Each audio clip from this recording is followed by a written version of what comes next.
Hey guys, Dustin here, CEO of 6threezero, back again. Today we're going to talk about a really relevant topic that everyone's hearing so much about in the news constantly, and it's tariffs. And what I want to talk a little bit about and touch on specifically is how are tariffs going to affect consumer products, and specifically, how are they going to affect bicycles? So everybody in the bike world, whether you own a bike or you're thinking about buying a bike, like, does this affect you? What will it mean? So let's jump right in. All right, so the idea of a tariff obviously is a tax. So when you make a product in a specific country outside of the US, to import it into the US, there is sometimes a tariff. A tariff is a tax that we, the business, will pay the government in order to have the right to import this product from the other country. Now, in North America, we obviously have a free trade agreement with Canada and Mexico, so if you were to manufacture something in Mexico or Canada and import it, you'd be taxed most likely at 0%. Now, I'm just kind of talk to you as a business owner and a CEO of a consumer product company, specifically a bike company. I'm not an economist, so don't take my word for every single thing I say here. But the reason you have tariffs most of the time is to protect industry in specific countries. As an example, there were just some higher taxes levied against the importing of steel. And the reason that was put in place was to protect the American steel industry and the manufacturing at home. And so they raised the taxes to make imported steel be less competitive with American steel, or to give an advantage to American steel. Now, this is very common throughout the world. Industries that are specific to certain countries will tax imports related to that industry to protect the manufacturing in their country. An example would be bicycles, for instance. In Europe, the bike industry is very, very important to their market, and so they actually put a pretty high tax on Chinese-made bicycles in order to try to keep some bicycle manufacturing in the eastern part of Europe. Now in the US, and we're jumping into the bike industry, in the US, we've actually allowed the bike industry to go outside of the US for manufacturing, because the bike industry hasn't historically been a very important part of our US economy. So production originally went to Mexico, then prices and labor became less expensive in Asia and overseas, so then production flowed over there as quality increased in China. So as a result, whoever was president, or whoever was dictating tariffs over the history of the last 40, 50 years, sort of made the decision that bicycles aren't an industry that necessarily we need to keep the manufacturing here in the US. And so import taxes from outside countries remained fairly low. Now, up until the current president, Donald Trump, took office, tariffs on bicycles were 10% from China specifically. Now, I can't speak to every country in the world because they don't all necessarily manufacture bikes, and they don't have the capacity to currently manufacture bikes, so I can only speak to the countries that I know of today. So when Donald Trump took office, he decided that we were importing too many products under too low of tariffs, which is why China has taken over so much production. And his idea is to hopefully bring back some of this manufacturing to the US. So I'll talk just from my perspective. I don't want to get political. I take it as a stance that it's ever changing. This is the market. Things will always go this direction. So bicycles were taxed at 10%. Now, in the first round of tariffs, the increase in tariffs, which happened about September 15th, there was an additional 15% added onto bicycles from China. So now bicycles from China coming to the US are taxed at 25%. Sorry, I take that back. It was a 10% added on September 15th. There's tariffs flying all over the place. I can't keep track of 10%, 15%, what's going on. So it was 10% added. So then bicycles were essentially taxed at 21.54% because the original tax was actually 11%. So it went up to 21.54. So then from September till about 2 weeks ago, or May 10th actually, bicycles made in China were being taxed by the US government at 21.4% of the value. Basically meaning that if a bike costs $100 from our factory for us to purchase, we are going to pay an import tax of $21 to the US government to then land that product here and to sell it to either customers at home or wholesalers, vendors, things like that. Now, on May 10th, he raised that again another 15%, which is now bumping the import tax on bicycles to 36.54%. So $100 bicycle, now $36.50 is going to the government for the rights to bring that bike into the US from China. With that said, countries like Vietnam, now the import rate is still 10%. So this was just a tax levied specifically against China as a tactic to force manufacturers to leave China and go to other countries. So we basically can stop their growth and put them in check in regards to other things going on in the world with, supposedly, as I hear in the news, stealing trade secrets, stealing technology secrets, things of that nature. There's other countries too, like Taiwan. I believe their import tax is also 10%. Now, the reason this is challenging for the bike industry is, as of today, maybe it's changed a little bit over the course of 5 months, because I do know there are a lot of bike companies leaving China, and they've already left China, moved production to Vietnam. I will say very few are coming back to the US.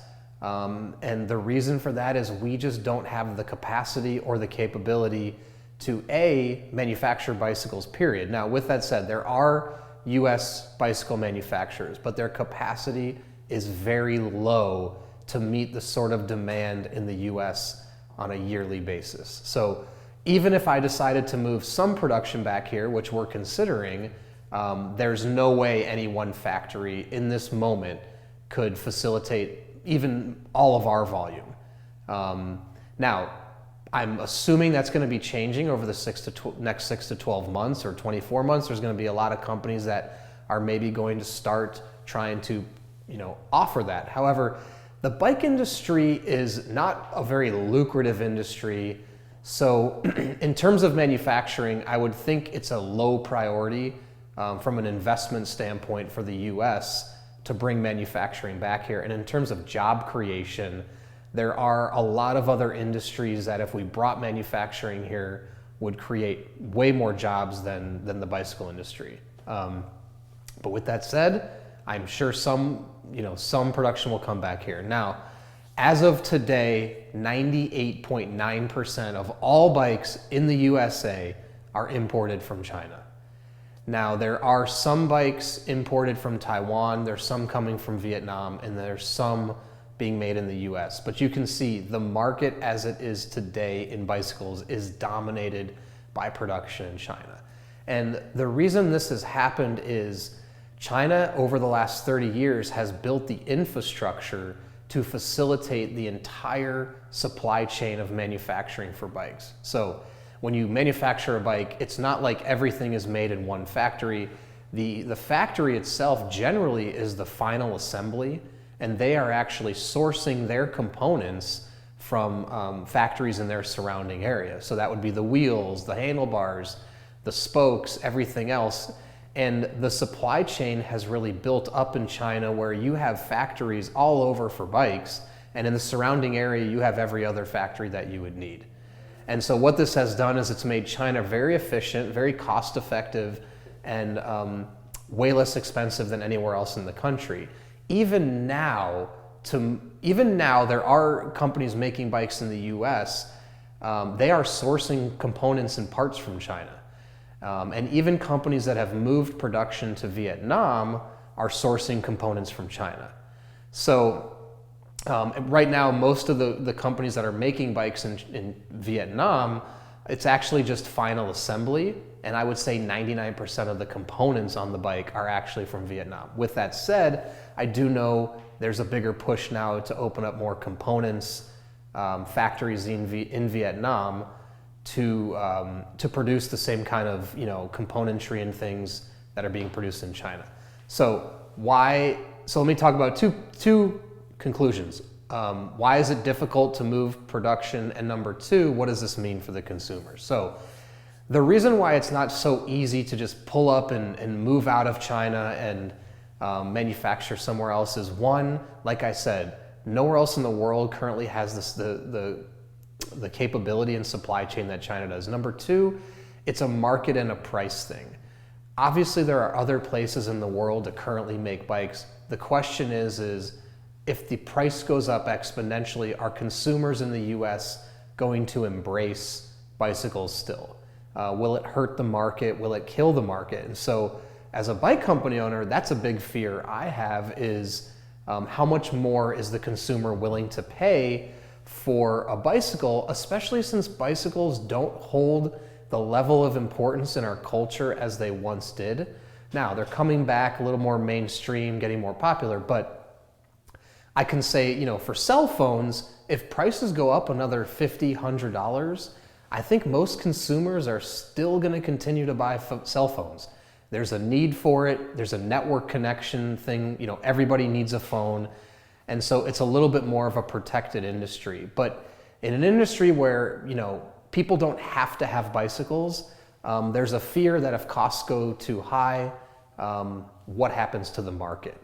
And so it's not as simple as just moving production somewhere else. You have to find comparable pricing. And as of now, before the tariffs, China was still the most competitive place to make products. And even with the tariffs, they're still more affordable to make them there than to make them in China. To make them in the US. And the last thing I touched on already is capacity. So you're talking about millions and millions of bicycles in the US, yearly. You're talking probably about over a million bikes a year. I don't have the exact figures. And to move that anywhere else in the world, it's impossible. So, companies are going to start to shift production into other countries, but to think that 100% of bicycle production can all of a sudden move outside of China is absolutely impossible. And the other aspect of that, like me, is the lead time on production. So my lead time to manufacture bicycles is 4 to 5 months, meaning if I place an order today, those bicycles will be delivered to our warehouse and our location 5 months from now. So that would mean that bikes ordered today would be here in the middle of October. Believe it or not, we're already planning for Christmas. We're already placing orders and things like that. And those orders have already been agreed upon, signed, dated, placed into existence, and I am locked into paying that price. So it's impossible to change those to another factory and still get it in time to meet customer demand. And so it puts a lot of pressure on the business because one way or another, we have to make those bikes and we have to pay those tariffs to the government. So what does it mean for the consumer? Well, without a doubt, prices will go up on any consumer product that is affected by the tariff. And I can say that with certainty because there's going to be moving costs and switching costs. So even if companies leave China, go to a different country, the cost will still not be able to be as low because efficiency will be lost. Now, that's not to say that maybe in a year, 2, 3, 4 years, as things get set up in another country and they really get worked out and refined, maybe prices could come back down. But in the consumer product market, I would be hard pressed to feel that if consumers are paying a certain price, any brand out there is going to want to lower their price. Now, we would do it if we could, but in other industries, unless the market decides, right? If TV prices come down and the competition's lowering prices, everybody will lower prices. But if these companies find that they don't have to lower prices, they may not lower prices. So as an example, to move production from China to Vietnam, it's still 10% more than doing production in China. And so that's going to be true of most countries because China has grown very efficient and very cost effective at manufacturing many items, and in this case specifically bicycles. So what you're probably going to see minimum is a 10 to 15% price increase across all bike companies. There is a bike company, Detroit Bikes, which is made in the US. Their bike prices will most likely stay the same. However, their starting MSRPs are already significantly higher than ours. I believe their bikes start at about $600 to $700. And now with the new 35% tax, it's not impossible that if things don't get worked out over the next 6 to 12 months, prices could start to rise as much as 20 to 30% across all sorts of industries. And again, it's just going to take time for the US and every company to figure out what's the next best move.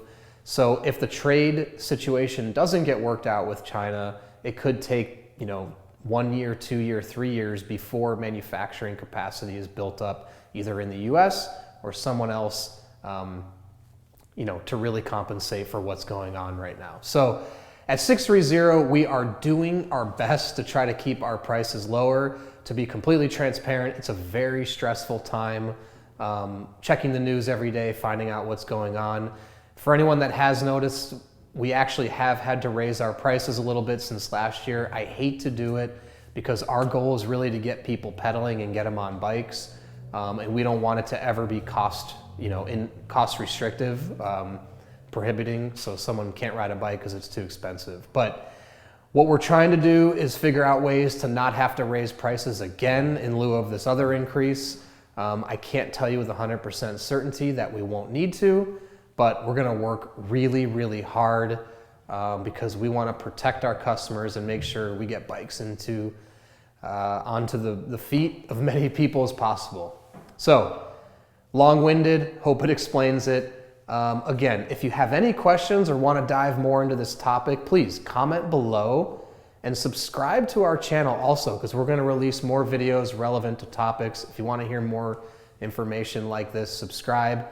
And if you have any other questions, you can contact us direct, 310-982-2877, or shoot us an email, theteam@sixthreezero.com. Also, if you're in the market to buy a bike, please take our BodyFit 360 quiz. It's on the top of our website. On the top bar, click it. It will help you find a bike that's right for you. And don't forget, we have a 365-day test ride your bike policy. If you buy your bike, you don't love it, you have 365 days to send it back because we want to make sure that you love your bike. Thanks for watching, guys.